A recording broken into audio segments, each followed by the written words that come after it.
Anyways, let's get started. Additional.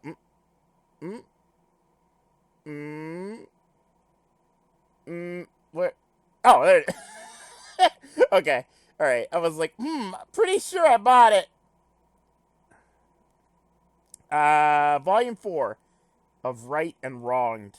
Right spelled that way. I don't remember this character being introduced in the Troll Call. Slightly remember this character. Slightly. Uh, I'm curious to find out what's going on here. It's been a while since I've seen a teal blood troll. We haven't had one up until this point. And it looks like another rust blood too. Interesting. All right. Let's get started. All right. Also, my allergies are really, really bad today. So I'm going to try to also not sniffle into the microphone. So just give me a second.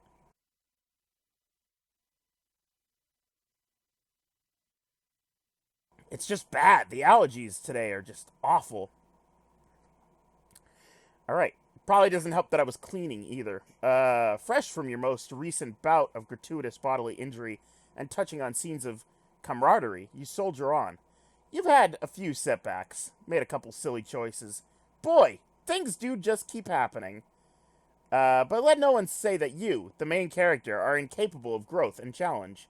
You have made sure not to be caught in the wilderness near dawn again. You have made your way back to civilization. You can't wait to discover what new adventures await you. Adventures like friendship. Oh boy, can I read either of those? Tagora Gorjek, Vicare Teal? I guess we're going teal. Florentine says teal. I agree with that, since teal is my favorite color. You wander down the street in a not too demolished looking part of town, but you don't really take much of it in. You're not looking where you're going. This is an elementary mistake, especially on a planet where everything that exists seems to be on the spectrum of engineered specifically for murder to could be a weapon in a pinch. But you've got a lot on your mind. And now, as the car, these guys probably have some ridiculous word for it, but you haven't learned it. You hadn't noticed slammed into you, sending you flipping head over feet. You gotta add a new concern to your list. Your bones and organs. The sound of the driver yelling, "Watch where you're going, lump squirt chugger!" fades away as they drive away, and you assess your situation. You stretch each limb in turn, which, you've got to say, doesn't feel great.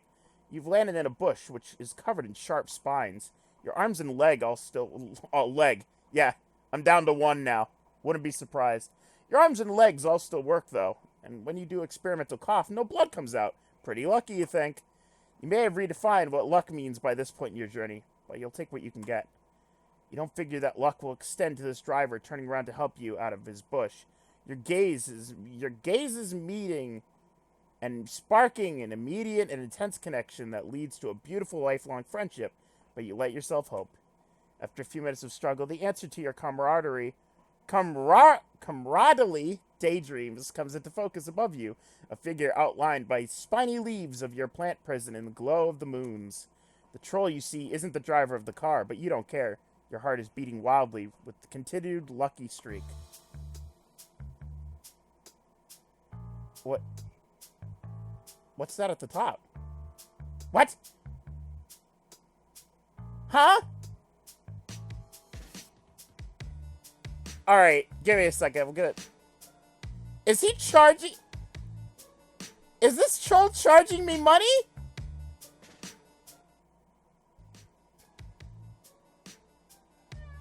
Is this troll charging me? Oh no, he's like a lawyer. Oh no. Have you contacted your personal legislator? If not, I'd like to offer my services. My name is Tagora Gorjek, but please, call me Gorgor. I'm here for you, for a nominal fee, of course. He pulls a business card from his sleek teal vest and offers it to you with a precise flick of the wrist. His claw beds are perfect. Try to sit up, buoyed by his offer for assistance. He's some sort of doctor, maybe? Or lawyer? Doesn't matter, really, because he said he was here for you. Those words go right through. go right ahead and burn themselves into the softest chamber of your heart. Start telling him your plight thus far, reaching up through the brambles toward his beacon of hope. This guy just seems trustworthy. That's not even your lack of options talking, you swear. As you shift, the moonlight shines on you. He steps back briefly, dropping the card. The one eye that's not covered by super product-infused hair opens wide. He recovers, soothing his hands at his chest and straightening up, clearing his throat as you continue to explain. You're what? Oh, yes, an alien. I knew that. I've done work with aliens before, so your situation shouldn't be an issue at all. Alien legislation. Everyone deserves an equal opportunity to be represented by me. In fact, we may be able to use this in our favor for a larger cash settlement. Oh. Cash settlement. Funny. It all depends on our angle. Here, try moving your chug column. You aren't sure why this is necessary, but you wriggle your torso, hoping that's right. You've never wanted anything more in your meager existence than to follow this specific directive perfectly. No, not that. Add a little hip jiggle. Not much to say that he might think it's a come-on, but enough to say, hey, I'm friendly and I know what the fuck I'm doing. No, your thing. The thing that holds up your think pan. Work with me.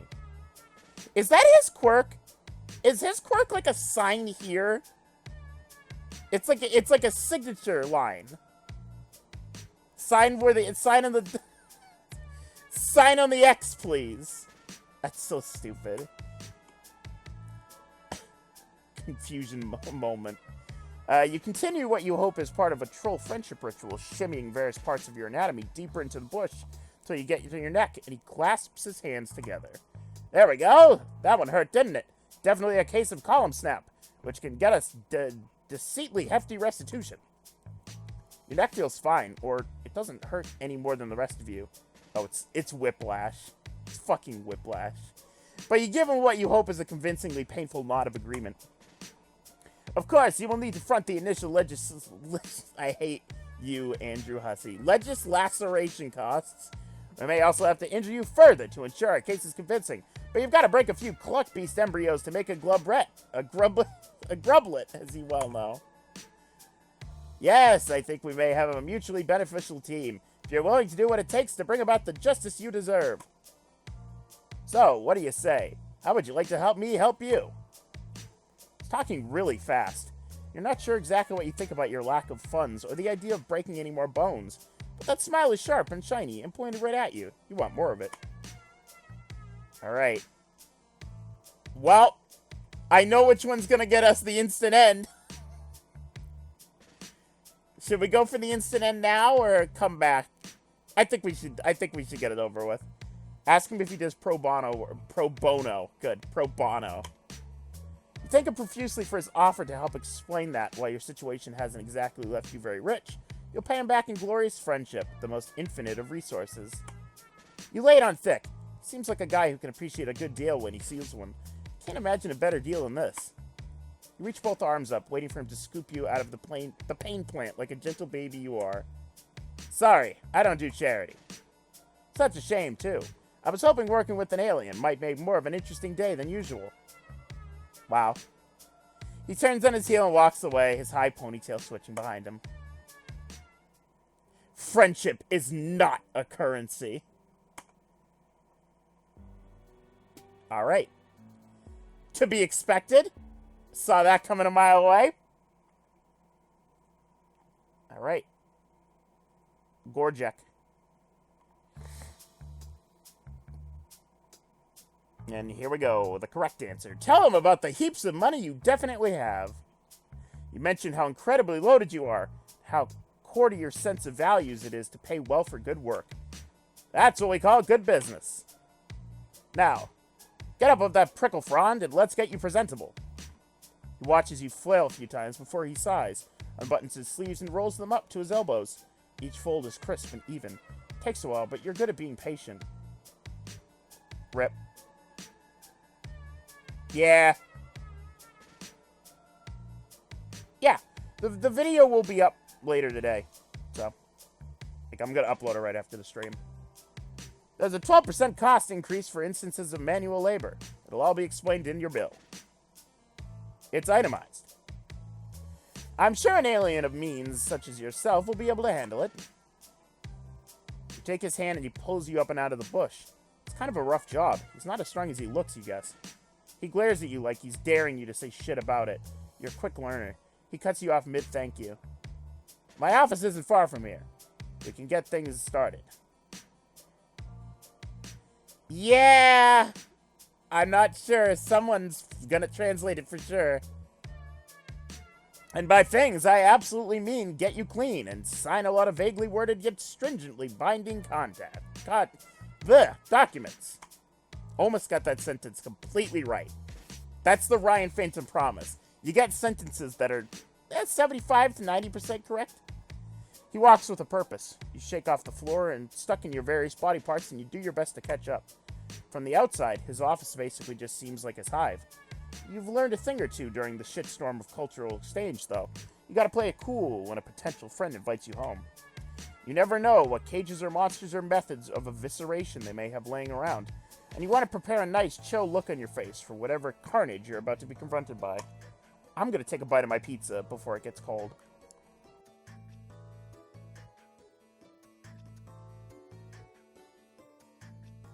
Holy shit, is that a ferret?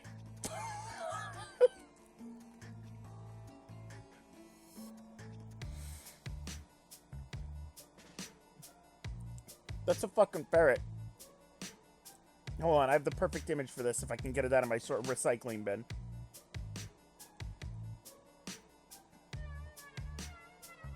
There he is, hold on. Restore the selected items. Here he comes. Here he comes, here he comes, there he is! It's everyone's favorite ferret. It doesn't work. Your face falls to bewildered hell when you walk inside, because it's all chrome and glass and broad white walls in there. It's like he bought the fanciest looking crate barrel display room he could find, down to the last useless minimalist accessory, never set down on it. His Lucis, a ferret, is chilling on an enormous silver thing that's halfway between a throne and a play tower. Everything is clean and bright, and at perfect right angles. You don't see any weapons anywhere. Well, we're off to a good start then. It's fucking creepy. You ask him if he just moved in, because polite conversation seems like maybe the best thing you can do. In the absence of something specific to focus your fear on, you're just sort of a little afraid of everything. You're not paying me to learn my life story, unless you'd like to. In that case, no. I've lived here for most of my life. I'll go ahead and add that to your bill. It sounded a little like Norm Macdonald, life story installment. Stare at one of the chairs. Should you sit on it? By all means, do not make yourself at home. Head straight to my ablution trap while I prepare our contract. You really want to connect with this guy. And you like how you just vibed there, where you were thinking about sitting on your bedraggled ass in his fancy chair. Good. God, I am bad at reading today. You could totally tell you were thinking it, but you don't want to be friends badly enough to walk straight into something that has the word trap right in there, in its name, without at least pondering it for a second. You become savvier during all this. Uh-oh. I don't know which one's the real one. The second question is always the trickiest, because you don't know what's the instant death. Alright, 1 second. Florentine, what do you think I should do? Alright, Florentine says back. You are more than a little concerned about the trap part of the instructions you just received, but hey, at least a trap you know about is better than one you don't. With everything else you can see so freaky pristine, he has to be hiding some evil somewhere. You wonder if it's a dungeon. A dungeon could be cool. The ferret bounds down off its pedestal and jerks his head for you to follow it. You do, because it seems like a regular thing to do, and Tagora is busy on his computer. It leads you to the bathroom, which is just as fancy and clean as everything else you've seen. The Lucis chitters at you for a second, squirms its big noodle body around, and leaves, shutting the door behind it. I want a ferret, Lucis. Me too. I'm. You wait a second till it's probably gone before you test the handle. It's unlocked. Huh. I wonder. Hold on, I gotta move my stand here. There we go. You wonder what the point or, motive might be for leading you to this room until you turn and see yourself in the mirror. That is some haggard-looking stuff right there. So, fair? You're flying by the seat of your pants, but I guess maybe you're supposed to take a bath? If not, and he gets pissed and unleashes the ferret on you, at least you'll meet your maker nice and clean. You have to expect some indiscernible goo or blood to come out of the faucet in the weird lumpy tub, but thankfully it's just water. Once you're in, you look at the truly inordinate amount of bath products you have at your fingertips. There are 3 shelves of little bottles and soaps and unidentified lathersome accessories by the tub alone. There's even more by the mirror. The labels are all gibberish, of course, but you sniff a few until you find something flowery and go to town. You take more time than you should in there, but you haven't experienced a moment of luxurious solitude in a bit. Full-time friendship searching can be difficult work. It's good to recharge. Once you're freshly scrubbed and dried, you slather yourself head to toe in some lotion you find in the iridescent vial. Yopi won't mind you using it. He wants you to be presentable, and this stuff is sparkly. You're starting to feel rejuvenated as hell, ready to knock this friendship stuff right out of the park. You leave your dirty, torn-up clothes on the floor, wrap yourself in one of the many satin bathrobes folded on a shelf, and head back out to find Tagora. He's standing in the foyer, waiting with what seems to be a contract he typed up for you. When he sees you, his eyebrows tick up. I see you went with the Rainbow Drinker Serum full body application. Bold choice. I mean, it's an incredibly rare and expensive product, and I changed his voice, didn't I? I goddamn changed his voice. Good. I mean, it's an incredibly rare and expensive product, and I do not expect to be remunerated, but I won't lie, it works. Oh. Crush. Good. Yeah, sure, that stuff. You don't want to let on that you don't know what it is, since he seems impressed. Instead, you give his ego a little stroke, and tell him that you hadn't seen such a sumptuous array of self-care accoutrements in so long that you couldn't help yourself. Not everyone takes skincare as seriously as they should. I just got a text. 1 second. Okay. I assumed you were taking forever in there because you'd gotten lost. Didn't know how to use the ablution trap. I hadn't considered the possibility that you were just doing your regimen. Noted. You hold your arms out to admire the well-hydrated sheen you have going on. This time, you're not even bullshitting. It does actually look pretty good. Tagora seems like he's struggling. Keeps opening his mouth to say something, then changing his mind. He's clutching the documents in his hands like a flotation device. He looks down at them, then back at you. I typically only use that particular product to highlight my cheek blades. But there's no real reason you shouldn't apply it more liberally, especially if the cost isn't an issue. It's a little drastic for my personal style, but there's a certain unorthodox glamour to it. The next bit looks like it hurts him a bit to get out. Would you like to step outside and see the full effect? You bet your ass you would! You're curious about what he means by effect, and this stuff seems like more fun than the signing stuff. Places the documents down on his desk like they're made of glass, not paper. He looks up at his Lucis, who just sort of tilts its head to the side. You look away and give them privacy to do whatever eyeball communication is going on. After a bit, Tagora clears his throat and heads towards the door. You don't comment on the bluish flush in his cheeks. For all the shift in his demeanor, he still seems like he might kick you on your ass if you tried to get too feelingsy with him. You start to glow as soon as you step back out into the yard. Not in the light bulb kind of way, but in the subtle ethereal luminescence. What is this stuff? Now that is a look! I mean, there's still the unfortunate issue of your hornlessness and overall aberrance, but the fact that you're still wearing my ablution robe. But it's cutting edge, I'll give you that. You almost look like a real one. You don't know what that means, but you want to roll around eternally in the praise part. You ask if the look will help your case. Your case, of course. Bites his lip and looks back through your window at the papers sitting on a desk where he left them. Hope he still wants to represent you, or at least that he'd want to hang out even if he wasn't going to. Is this guy trying to fuck me? I'm a little... Go on.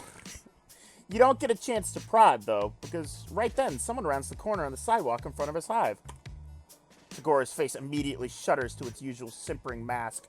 There's an edge of panic around his eye, though. Huh.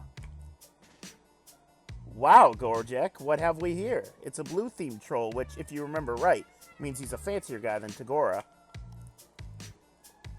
He's grinning like a troll. Christmas came early. You can feel Tagora vibrating out of his skin next to you. Who even is this guy? Hold on.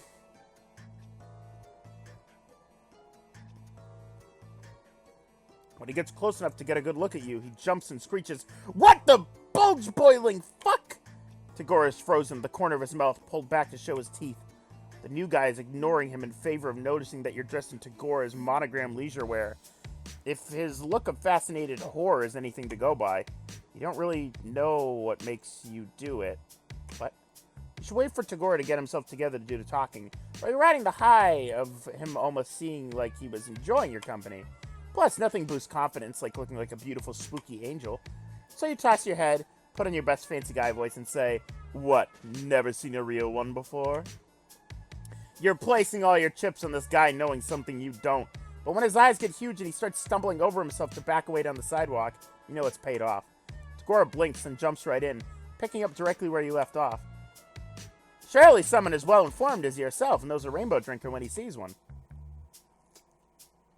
The blue guy doesn't respond with anything more coherent than a string of yelps as he hightails it back the way he came. When he's gone, you turn to Tagora and ask him super casually what a rainbow drinker is. He stares at you in a stunned silence. Are you telling me you didn't know? You nod. And that you ran with it anyway, exploiting the fear you picked up to turn the tide of a delicate encounter to your favor? You shrug. You guess so. You tell Tagora you hope his friend wasn't too freaked out. Friend? No, I hate that guy. There's simply times when being liked by your betters is helpful. Though technically, fearing me is just as good. Better, maybe. So, you know. Thank you. Tagora's laugh is soft. It's not a sound you expected to hear. He's happy because of something you did. Can't help it. You start laughing too. That was a bit of a rush, wasn't it? It was almost fun. I certainly didn't see it coming anyway. I underestimated you. He gives you an appraising look. Takes a deep breath. You're all nervous all of a sudden. You feel unbalanced on the precipice of what he might be about to say. From one prevaricator to another, I will let you in on something. I haven't actually encountered an alien before. Oh, sweet relief. You tell him his act was airtight. And as long as everyone's doing the truth thing, you admit you lied a bit too. You actually aren't rich. Yes, that's clear now. You have the invaluable ability to fake it, though. That's potentially much better. Why don't we put your case on hold for the time being? You wouldn't have enjoyed the outcome of our legal system anyway. We can find an alternate means of working off your debt. I think we may make a better team than I previously anticipated. With our wits combined, we can tackle bigger and better things than traffic injuries. He flexes his hand at his side. Then in one swift and decisive moment, he extends it out to you. On his face is something close to an honest-to-God, real-ass smile. I've never actually formed a legitimate partnership of any sort before, but I believe this is how it's done. What do you say? The glow in your heart shines brighter than any expensive and still kind of mysterious lotion. Take his hand in your firm, no-nonsense grasp of pure, inexorable joy and shake it. I love him too, don't worry. We did it! I love him too, don't worry. He's very good. Oh my god. Alright, well that was the good end. So, let's get started on the bad end, shall we? Or I guess the neutral end? No, I guess this is the bad end, technically. I guess, Yeah, this would probably be the instant death is probably the neutral end. Alright. Tell them about the heaps of money we obviously have. Alright. No entrapment, please. Tell me you would rather stay away from any and all traps, if that's alright. You mentioned that you think that's a better move for both of you. Something tells you that this guy wants to know what's in it for him. Probably all the times he said explicitly that. You do have that vibe going, after all. He taps a claw on his chin and looks up at you looks you up and down. He takes his time. Try not to blush, no matter how exacting his gaze is. You present a solid case. Your whole look is a bit repellent, but it may make the pitiable lost alien angle more emotionally effective if you still look like you got run over. Sorry, did this motherfucker just say frown? Frown!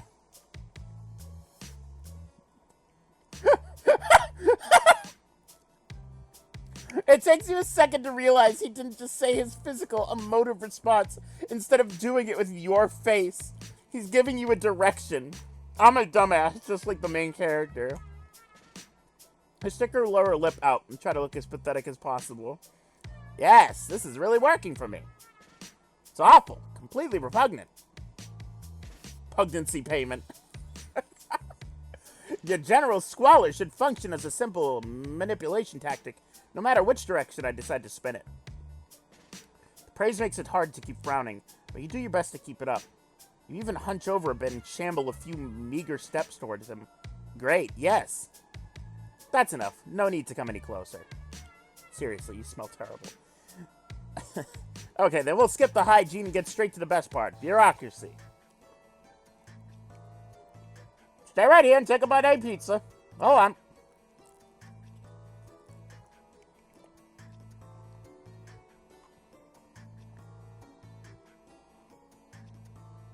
Stay right there and don't get any of your crusty alien orifices near my decor. I'll print out your contract and we can move on. Re-inkbursement. Funny. You pretend you're a statue while he types things, then prints type things, and then staples printed things. His ferret Lucis stares at you with its beady interest. You stare back, completely motionless. You wonder how often Gorgor has friends over. He brings the packet over you and hands you a pen. Read this, or don't. Sign it anyway. The standard legislator agreement, tweaked a bit to accommodate your particular situation. Man, Tealbloods really love the law, don't they? Just justice in general. Probably because they're kind of in the middle of the blood hierarchy. Alright, I gotta read this in my best fast voice I can. You know, you agree to submit your testimony to be judged and accepted whether subjugation you receive. You recognize that any potential winnings that will be remitted to me for processing through a local account before your portion aid can be distributed to you. In the event of your culling, I will act as the executor on accounts. Blah, blah, blah, same old business. I'm sure it's the same where you're from. There are stars at the end of the place you at the initial. That show was a lot of stuff that you got told really fast. I'm trying to listen, really, but he winked at you early on in this monologue. And it really distracted you because you couldn't stop thinking about if you can incorporate a wink into a secret handshake, maybe. Anyway, regular Legan jargon, yeah. Legan jargon. It sounds Swedish. Regular legal jargon, yeah. Just like all the times you click to say you read the term. Oh, just like all the times you click to say you read the terms and conditions on any old harmless social media app. That stuff never ends up being relevant. Yeah. You show off your exquisitely polished John Hancock as many times it takes. Excellent, excellent. Everything's in order then. Are you ready to head out? Oh, like now? Now? You're not ready. Do you look roughed up enough? Will your bones need to go through more ordeals? What's a subjugulator? Does Tagora... No sweep like the one you're fucking in, as they say. Pardon the language, it's an idiom. It means it's time to fucking go. You follow him out as apprehensively as you followed him in. As you retrace the path you took not too long ago, it occurs to you just wonder where this glorious feat of justice is going to take place. And, like, if anyone is going to subpoena that asshole that hit you, is that even a thing here? You skip up to match Tagor's pace and ask. There's no real need for you to worry about that. It's for me to deal with. I saw the perpetrator, of course. It seems prudent to pin the crime on them when the time comes. I will have more than enough credible evidence to condemn them. Their blood cash should be sufficient, but it seems worth it to call in their dented scuttlebuggy. I can certainly do that as well. Of course, that's not the only way we can spin this. It may not be necessary to involve them at all. Don't bother worrying about that either. You definitely still worry about that, but you nod and keep walking like you're not bothered. You want to match his level of easy confidence. It's almost comforting to be around it, now that you've spent some time with him. It's simple. You're still basking in the ease of being told what to do when the whole vibe flips over on its ass so fast you feel like ice went down your back. That sentence was just a train wreck for me. You look at Tagora first. He stopped walking, and his posture somehow gets straighter.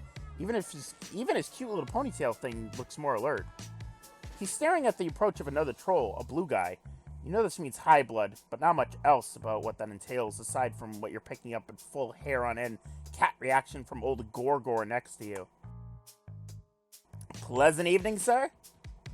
His voice gets somehow sweeter and more professional at the same time. You recognize what he's feeling because you felt it in yourself the whole time you've been on this godforsaken planet. A deep, all-consuming thirst for approval. He's gunning hard for business boy friendship. The high blood, however, is not.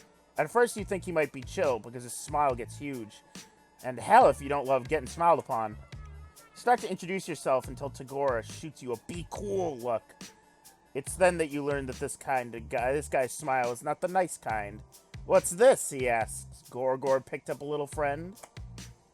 It's not. We have a working relationship. Try not to let his dismissal of your friendship sting. You're not there yet. It's okay. You want to be helpful, so you put your best injured face on and start hobbling in a circle, twisting your neck at the most grotesque angle you can manage without actually hurting yourself. You groan pitifully about all your bones. Alright, your booming drone pursuing business. This client you have looks extra shitty. Good luck getting anything good for whatever this mutant is that you scraped up from the gristle grate. If you take a moment to consider the potential... The blue guy rolls his eyes and keeps walking, elbowing his way between the two of you on his way past like you're nothing. Tagora freezes. His eyes stay fixed ahead of him where the blue guy was just standing. It's like he hasn't processed the movement yet, even though he got knocked back a few steps in his wake. He starts shaking. Yikes, that was tense. You want to say something reassuring to Tagora, but he has he's kind of ascended into another plane of existence. Maybe a nice reassuring pat on the shoulder will help diffuse the mood. You put a ginger hand in the mere vicinity of his body. He whirls to face you, eyes narrowed and breathing heavy. You snatch your hand back fast. A mistake! You! Do you have any idea how rare that networking opportunity was? Do you realize what you... Oh. No, of course you don't. You don't know anything. You're just a weird little hornless thing who doesn't even know how to cross the fucking street. Starts laughing all high-pitched and weird. Up until now, he seems so slick, so inflappable. That Gorgor is hard to reconcile with the one pacing back and forth, hollering and grabbing at his face. He's pretty goddamn flapped. Oh boy, you really screwed up, huh? Maybe your busted neck routine was not convincing enough? Or too convincing? Either way, you figure now might be the time to bow out before the scene really blows up. You tell him so. Your neck is fine, look. Your head bang a bit to prove it. No, a deal is a deal. Breathes in slowly through his nose. Alright, Gorgor, remember your mantra. Closes his eyes. After an awkward minute of watching him whisper something unintelligible to himself, he opens them and immediately starts up that bonkers pace again, so you skedaddle to catch up. Keeps talking, though by now he's just talking to himself. He was an eavesdropping barnacle with really slow legs. Little manic giggles bubble out in between his sentences. We're headed toward justice, all right. Keep walking. We're seeing this through. I've got a bottom line to uphold. Okay, not bad. Maybe things are still cool between you two? And I skipped that line like a dumbass. Maybe this lawyer-client relationship still has a chance to blossom into something more. Venture-friendly type topic. You ask him about his mantra. Stops walking and looks at you like you shat on his loosest grave. You don't just ask someone what their mantra is. Maybe not so cool. He shivers, spooked. turns his stanky stare from you to the path you're on. After a moment, he smooths back all the hairs he shook out of place during his freakout, pivots, and turns around down a side street. Anyways, as I was about to say, there are many ways to fulfill the terms of our contract. I was hoping this would lead to a more stimulating evening. I was prepared to get into it for you. But it has become clear that this partnership is no longer worth the work. Especially now that I will have to consider the significant career setback I just experienced at your feckless hand. So instead of wasting any more time on yours, let's take a shortcut to the same end result, sparing us both the agony of enduring a long court battle in the proximity of one another. Here's your verdict. You're guilty. Guilty? Wait, wasn't it supposed to be the other guys on trial? You look around, panic rising in your chest. Oh, don't tell me. You don't know how the legal system works either. Unsurprising and uninteresting. Oh, this is bad. You've been so caught up in watching him talk that you didn't notice him guiding you straight to the shittier part of town. You know, the part that's all half demolished, hives and creepy noises and drones flying around. Drones like the ones that turn to notice you when Tagora whistles, snaps his fingers, and points right at your head. Hey, big guy!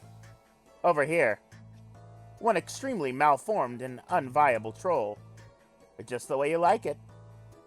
You shouldn't feel surprised at this betrayal, maybe, but you do. For a second, anyway. Then you focus on yelling and scanning for possible debris to hide under. Tagora starts backing away from the drone as it gets closer. There's a sewer the next street over. You probably won't make it. But if you do, check your pocket. Dues specified for bad end. Wow. Wow. What an asshole.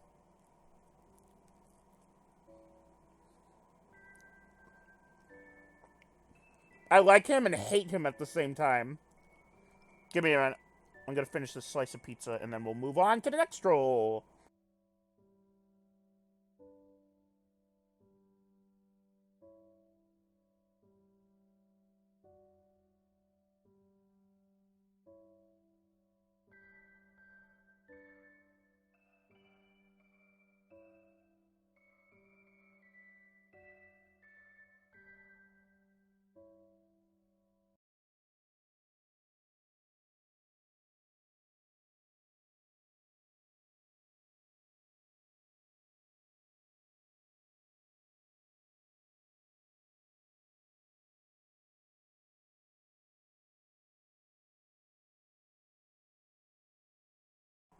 Do you think Hussy drew these game overs? Because this looks very Hussy. I mean, do you see the main character's head? Hussy clearly, whoever drew it just drew a circle on their tablet and crudely erased the overlapping line on his face. It looks very Hussy to me. Alright. So, that was, that boy. He's an asshole, but I loved him. Alright, so we have, Vicare? Vicare? Vicare, I guess? I don't know how to pronounce it. I guess we'll just call him Vicare. Vicare works. I'll probably fuck it up a couple times.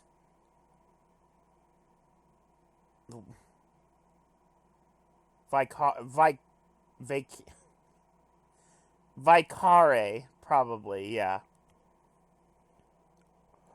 Why are we back at the ship? It's probably best for you to stop trying to predict what's going to happen at this point. Everything that's happened so far on this planet has kind of been chaotic. You head back to the site of your abandoned spaceship. Sure, it's smashed beyond repair, but it's a little slice of home. Maybe at least one or two pieces of it are fixable. You march off in what you think is the right direction. But when you get there, you're not alone. A little guy in a hat and big goggles is standing there, gazing at your spaceship. Maybe assessing it? As you watch, he breaks off a couple gears and stuffs them into his pocket. Hey! You clear your throat loudly. Good galloping gravy! Why, I've never seen the likes of you before. What strange wonders the heavens have rained down upon us today. There's very loud bagpipes playing all of a sudden. I would do a Scottish accent, but I can't. My Scottish is bad. Give me 1 second.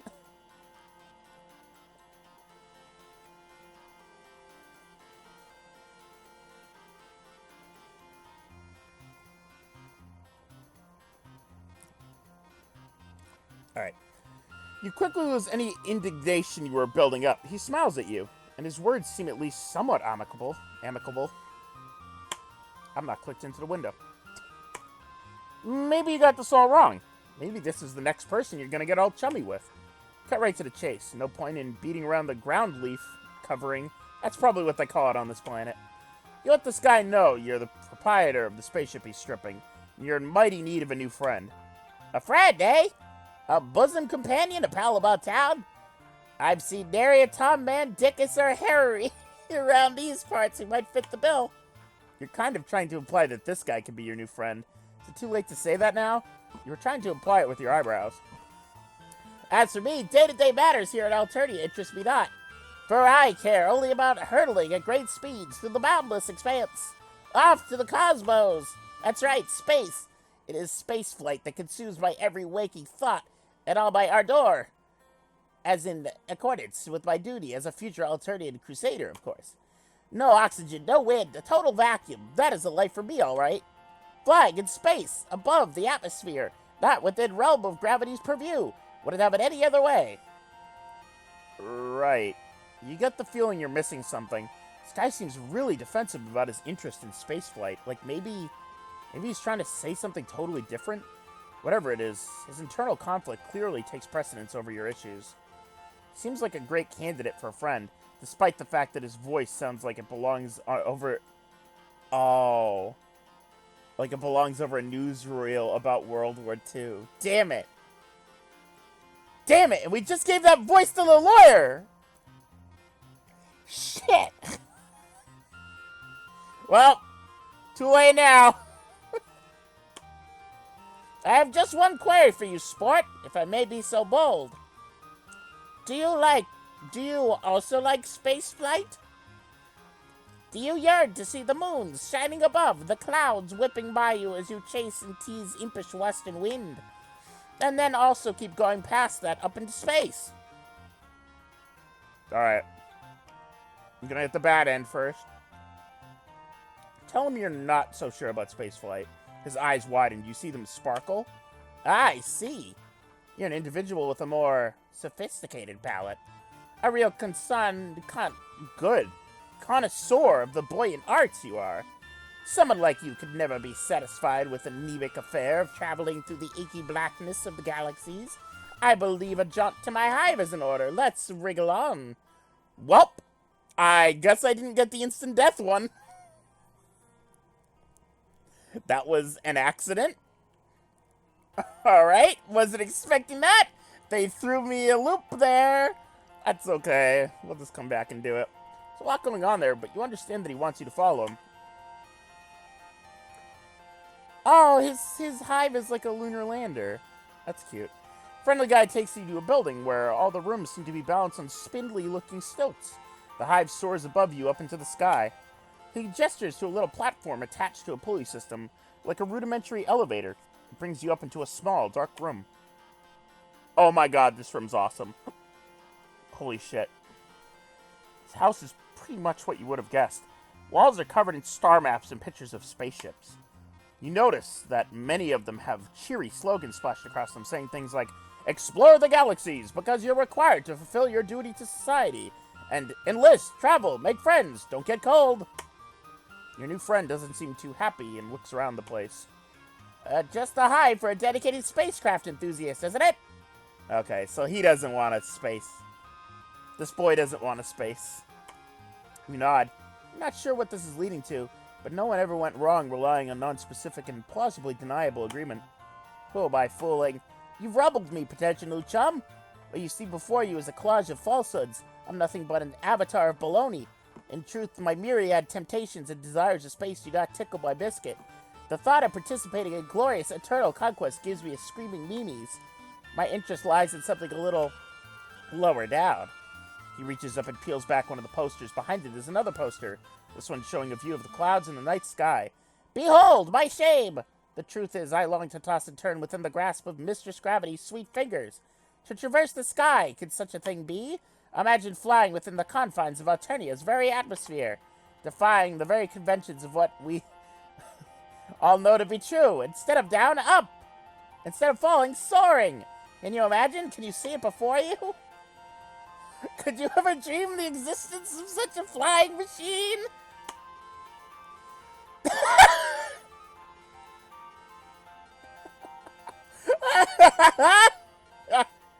Okay. Alright, which one am I going with? 14?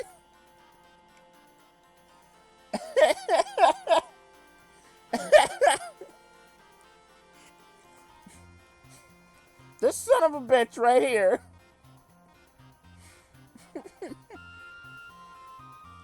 Alright. Tell him you've never heard of such a thing. Ah, but the future's ours to build, my strange-hued and unhorned comrade.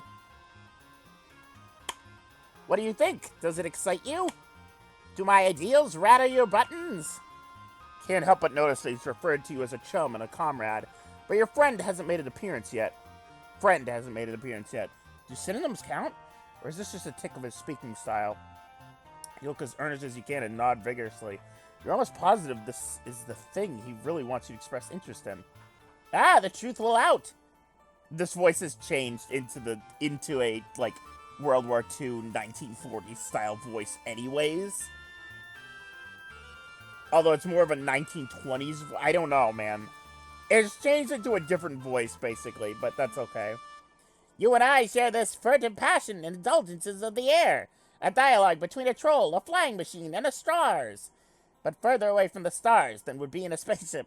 I cannot stress how different of a thing this is. You can't decide between nodding and shaking your head here. So you furrow your brow and do the best you can to look thoughtful. Like maybe you're contemplating the differences. One sec.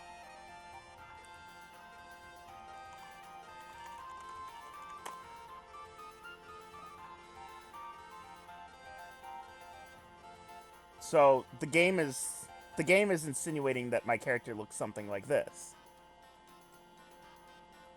So you're saying the main character is doing one of these right now.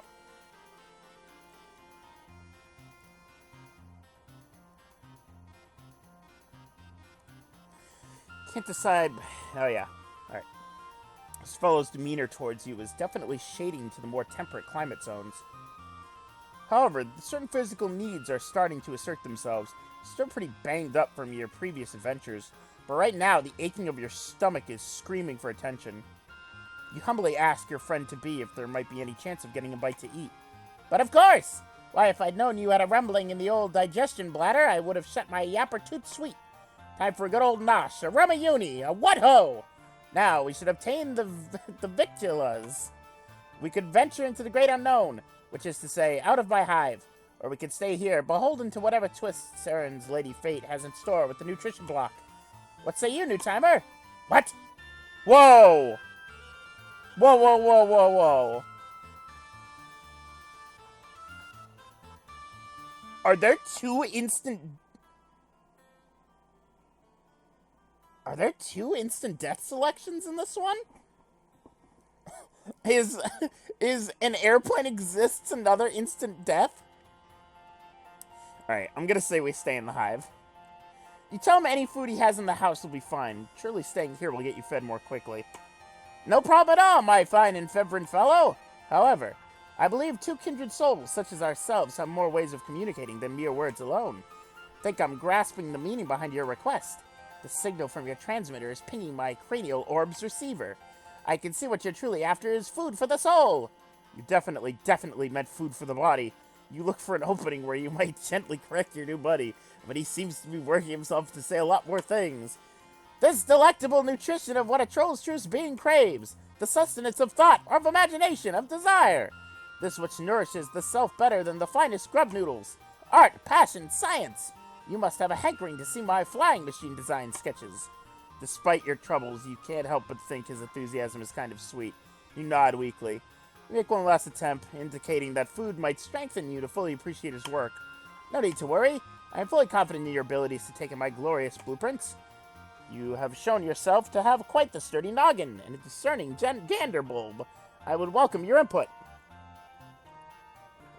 Warmth blooms in your stomach. It feels nice to hear him compliment you. You're not sure what you've actually done to earn his praise, but you definitely don't want to ruin this now. Maybe seeing his designs will be fun, even on an empty stomach. Maybe it will really nourish you on a level that will help you forget about your prosaic, earthly nourishment you thought you wanted.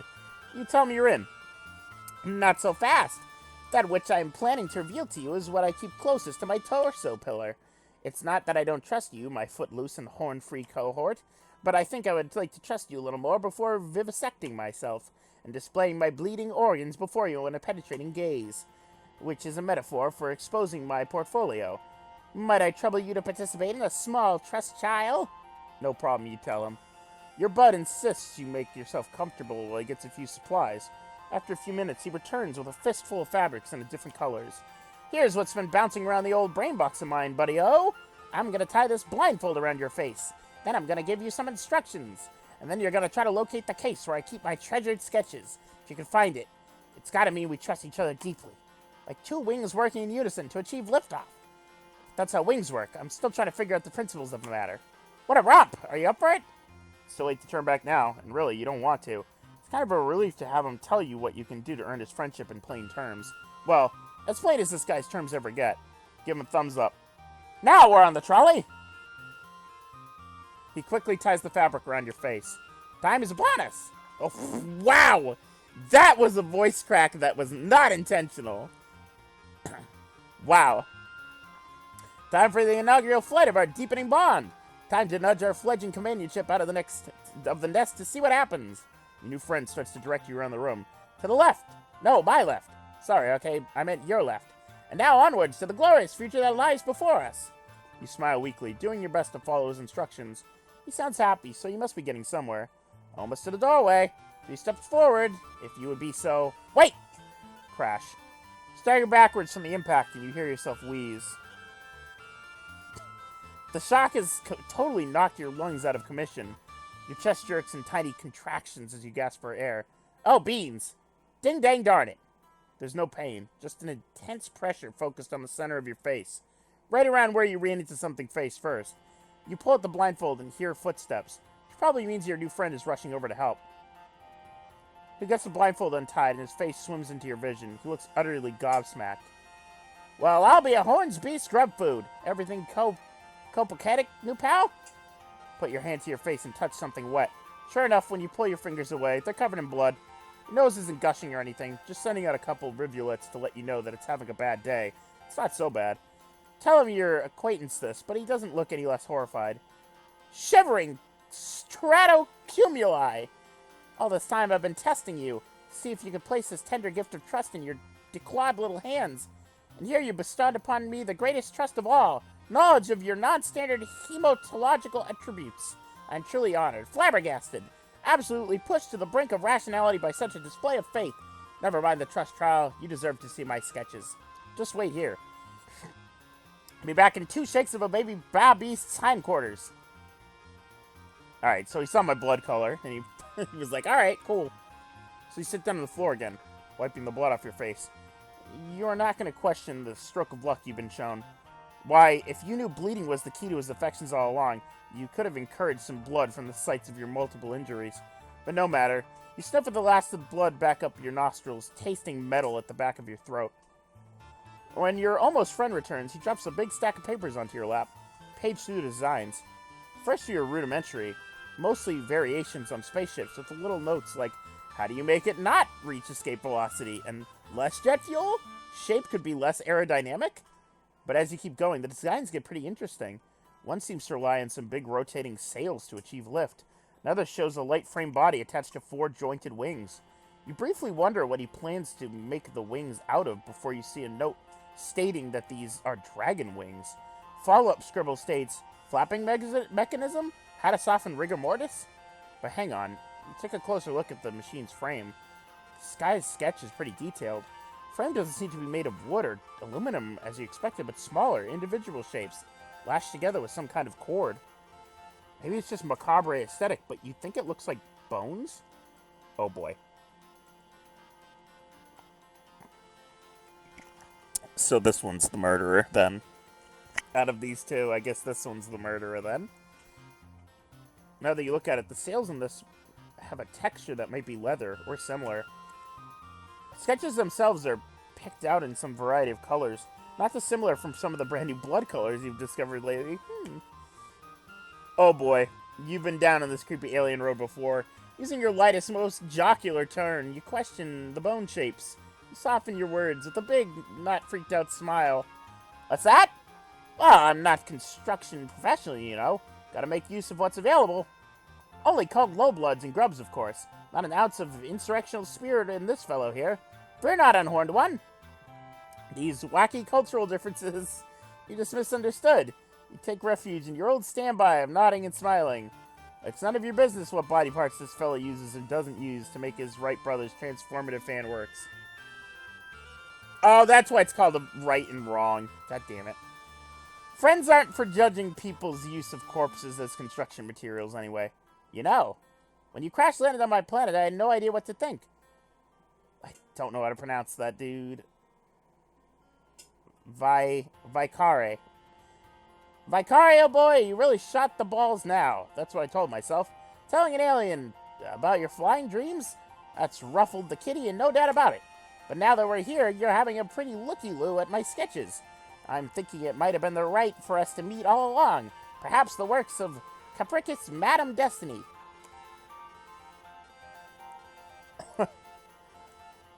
Surely... Oh god, you might be right about that too. Surely he's about to say that you are friends. You can almost taste those sweet friendship-affirming syllables coming from his mouth. You are just seconds away from that coveted F-word. Or are you? Maybe you've misconstrued everything. You look back down at the sketches. Bones in this one, bones in that one. He says these plans call for bones of aliens like him. At least you understood him correctly. But they don't really look that different from, well, the bones you're more familiar with. Your own bones. Your bones, which have already gone through a lot today. Maybe seem kind of harvestable condition, if one was so inclined. Clear your throat. Haha, you say. He's not in the market for these materials right now, is he? Like, right now? Friendly guy doesn't understand your question. You're not going to push it. But you do risk a quick glance at yourself, then back at him, then back at yourself, just to see if he's checking out the stuff, so to speak. When you look back at him, he looks aghast. Oops. Heavens to biscuits! Is that what you think of me? You think I'm the type to start taking people's body parts all higgledy-piggledy? As if there aren't plenty of thoughtlessly discarded rib cages to work with? That's the type of gent you're looking for in these parts. I'm afraid I'm not the type of aggressive heartthrob you're after. Can't all be macho, bloodthirsty, romantic hero type. Ready to whip out an organ-harvesting tools at the moment's notice.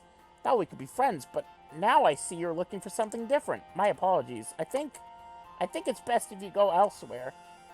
You want to correct the misunderstanding, but you're not fully sure that the misunderstanding is.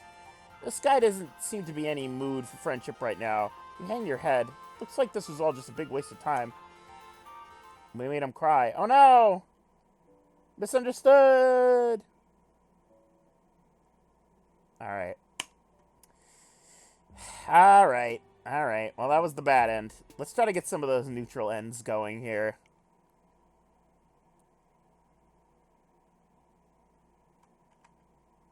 It looks like there might be two of them, so... Alright. Tell me you love spaceflight. Well then, we are in total agreement. Two kindred souls traveling hand in hand into a glorious yet inevitable future of conscripted service in space, which is, as I've already made clear, a thing I most definitely and positively desire. So it seems we have nothing more to discuss. Toodaloo!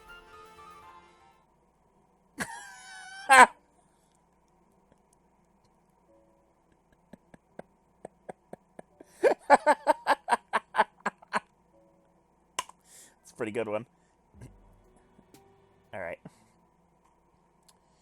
Alright. Only a couple more endings to go. Tell him you're not so sure about spaceflight. Tell him airplanes exist. I brought you here to show you my truth. And you treat me to mockery. An airplane?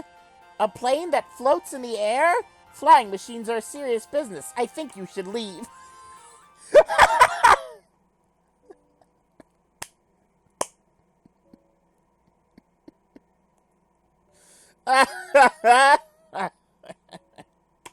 Okay. Alright, one more ending. Oh, we saved the good ending for last. Unintentionally, of course.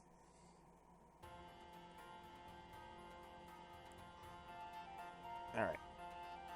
And we're gonna go out and look for food. From your budding chum's words, it sounds like he himself isn't so sure there's any food in the house. Best to risk it and go outside. You tell him your decision. Top choice, buckaroo! Foraging is how I while away most of my time, after all. There's just one small matter that troubles the old brain power. If we're venturing out into the unknown yonder, we should obtain some chow for my Lucis as well. He's a real grumpy Gustav if he gets too long without his nosh. Draw yourself up proudly. It's taken a lot of bizarre run-ins and harrowing close shaves, but you know all about Lucises. You inquire about Gustav, was it? Oh, what a card you are! No, my Lucis. I call him the Canary. He whips out a photo. Shows a smaller version of himself.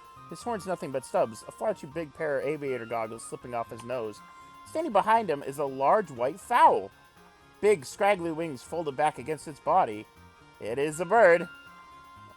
You want to say an emu? Whatever it is, it's definitely not a canary. Its beak touches the top of your pal's head with something that might count as affection. He's a persnickety sort. All kinds of bugs and leaves will tickle his fancy. Shall we away? Shall we greet the horizon that rushes forward to meet us with astounding grace? Show us the image, you coward. Shall we give ourselves over to the current of time's great river? Sure, you tell him. You can leave the house. It's getting a lot easier to pay attention to only the words this guy says that actually make sense. You kind of enjoy his way of speaking, though. If nothing else, it gives you the feeling that he's really excited about this food quest you're going on together. Your alien pal leads you back down through the pulley system and outside again. The trip is not so easy on your bruised ribs. The thing about walking is when you walk, your body moves. You've had better times, is what you're saying. You indicate as much into your companion. Oh boy, I hear ya. Moving while attached to Alternia's surface is kind of hooey. The moment when autonomous flight is invented trembles even closer to the present. Can you hear it approach?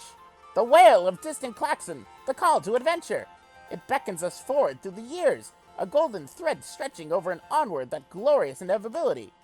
That's not what you meant, but his excitement cheers you up a little. Maybe you'll feel better in the future when someone invents flight on this planet. Certainly by that time, either you'll be further along in your healing or dead. Either way, thinking about that future brightens a little rosy glow to your heart. You ask your buddy where you're going next. The world is our fucking hussy. The world is our bivalvular sea critter. We'll go wherever the wind calls our names. Great. But if it's a short-term answer you're inquiring after, there's a specific plant the canary likes to eat. It's got white petals and leaves as red as a troll's most lurid desires. Could you give a holler if your bulbs fall on something of that persuasion? You agree to keep an eye out. Continue trudging along beside him, wincing whenever your steps jolt your injuries. Maybe a little conversation will help distract you. You ask your new friend what got him so interested in flying in the first place. What could be better? Up there, free of the worldly concerns. The wind in your face, the horizon at your back. Yeah, that is a bus stop. Seeing the continent spread out below you.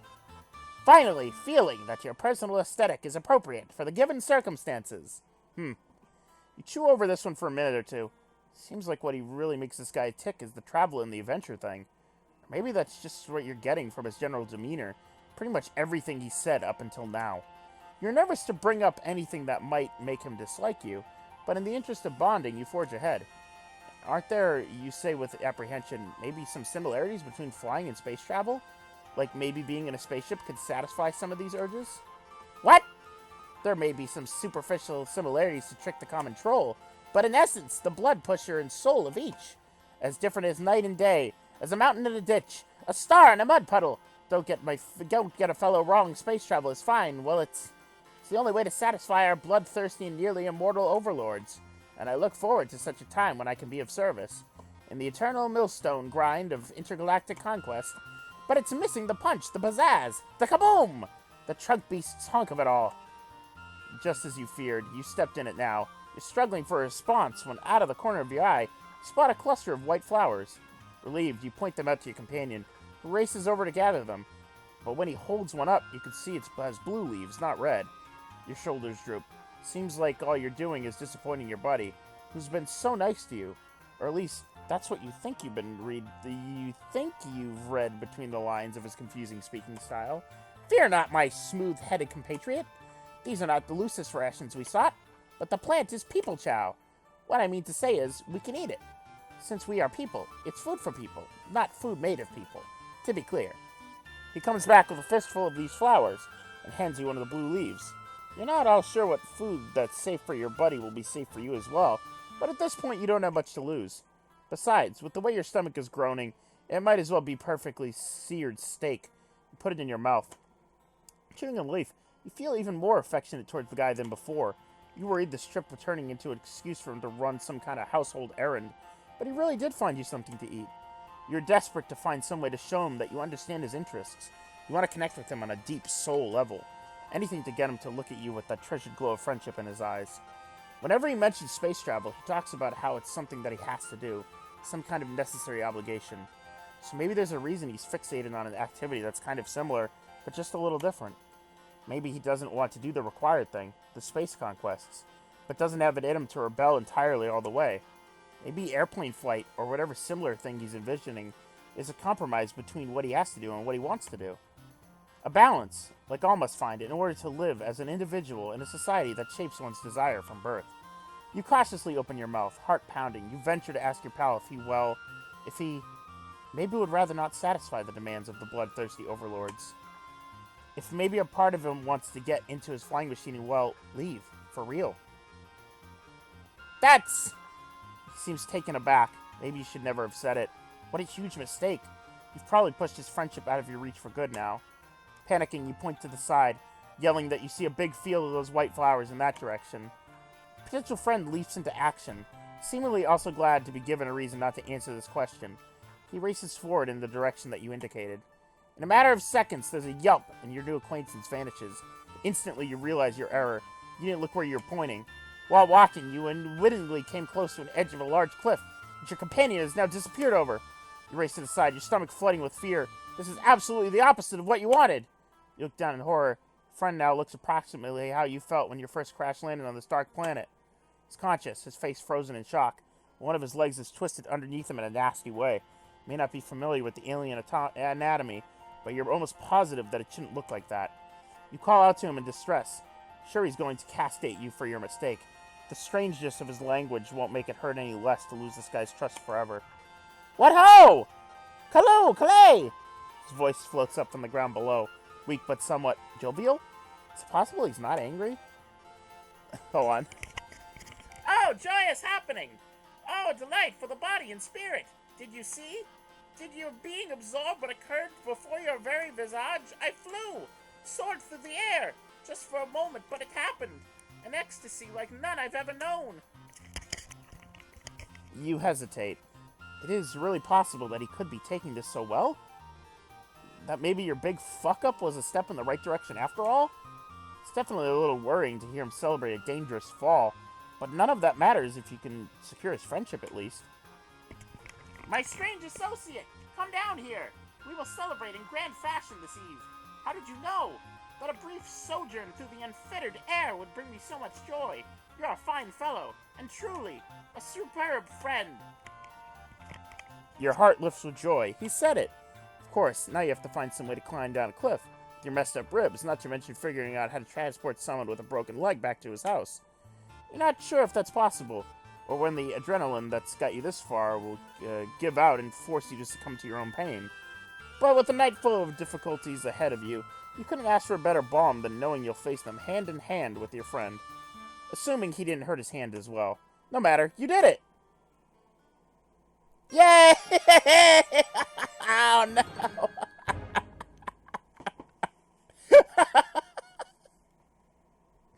Oh, god damn it, I love this game. Victory! And that is the end of Hiveswap Friendsim Volume 4. Let's take a look at the credits before we stop the stream. Let's see. Writers, Hussey. Oh, really? Oh, it's different writers for... Interesting. Okay.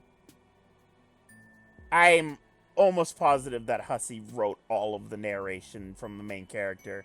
because it's all very complicated and very hussy. But he did Ardata. Oh, he did Ardata. He did the first two. I see. All right, so there's like guest writers too. Interesting. I like that. Oh, this one was a new person. Okay. I'm sure Amber and Shelby are probably busy with Steven Universe, so they couldn't. But they were able to do volumes 1 and 2, so that was pretty cool.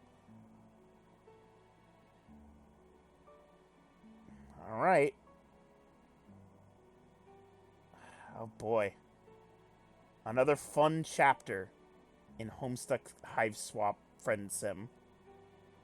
And we will be back in probably 2 weeks with Hiveswap Volume 5.